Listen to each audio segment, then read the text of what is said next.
Hi there, welcome to Chalk Talk. I'm Kim Davis, and today I'm going to finally give you my take on the Donald Sterling debacle. That's what I'm calling it. I hate to even really, use his name a whole lot because it was such a level of ignorance and stuff that's all negative. Nothing's really good about it. But here's the deal. When I first heard the comments, I was definitely offended. I wasn't really shocked, surprised that he got caught saying it. That's where my surprise came from. But I was not outraged. And I was not outraged because, one, that is such an emotion. It requires so much energy. And I refuse to give it to Donald Sterling about something that we know, or let me speak for myself, that I know, an attitude that I know still is prevalent today. In 2014, we as a society have come a very long way. And that, I think, has been well documented. And we have lots of examples of it, okay? But that kind of racist, backwood, plantation owner mentality, it still exists. And I'm going to go out on a limb and say that Donald Sterling is probably not the only owner, CEO of a company, team, something, who has some of those kind of ideas. Now, would they be foolish enough to say them out loud? Probably not, especially not now.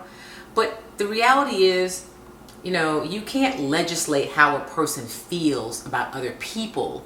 And laws don't really make people change their approach or their ideas. And, how we feel is how we feel. And if a person feels that, you really are less than, then they just feel that. And yeah, you may work for me and I may pay you a lot of money. You may have a great position and have a lot of notoriety and people all over the world may see you. But at the end of the day, I still think that you are the help. And that is what Donald Sterling basically said.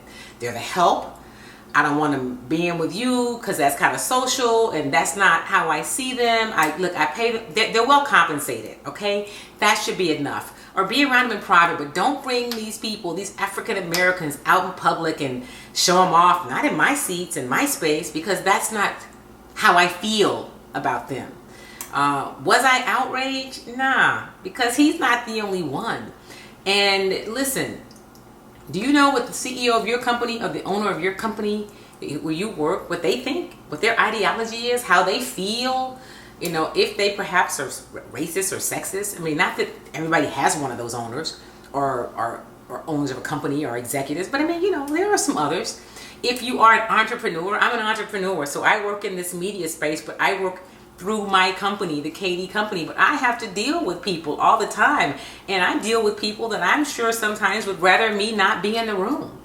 And I just have to continue to operate with the spirit of excellence.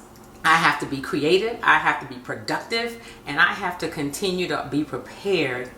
And I'm always thinking about getting around so that I can get on the other side and do what I need to do for my business, to tell the stories I want to tell and to cover things that I have earned the right because of my body of work to cover. And when people get in the way, it's frustrating, but it is not debilitating. And so my point is, no, I wasn't outraged because I see that attitude in other places. And I was not surprised that it existed. I was only surprised that he was caught saying it on tape to someone who obviously, they weren't as tight as he thought they were. I mean, I know she's his archivist, but at any rate, so watch the movie 42. If you question why the players played, watch the movie 42. Be clear about the Jackie Robinson story, okay? And the fact that Jackie Robinson showed up and dealt with all that stuff, all the hatred and the racism, and he showed up and competed despite those things, is something to take away. You have to show up. You have to compete. And if you are going to make a difference and break some barriers. And here's the other thing. In the Olympics, when there was the Black Power sign, if those athletes had not won, they would have not been on a platform and had a platform, been on the stage, had a platform to really send a message that people today, all these years later, are talking about. So you got to show up. You got to be good enough, okay? So you've got to be prepared, and you need to approach life, business, school, whatever it is you do with the spirit of excellence. So for me, Donald Sterling sparked a conversation about race that we are very uncomfortable having in this society. But at the end of the day, it is about what you do, what you're willing to do to achieve your goals. And remember this, sports is a microcosm of society. That's one of the reasons I do Chalk Talk. Absolutely, I love the X's and O's, but I like the stories that go beyond the headlines, beyond the sidelines, because I just think there's so many parallels.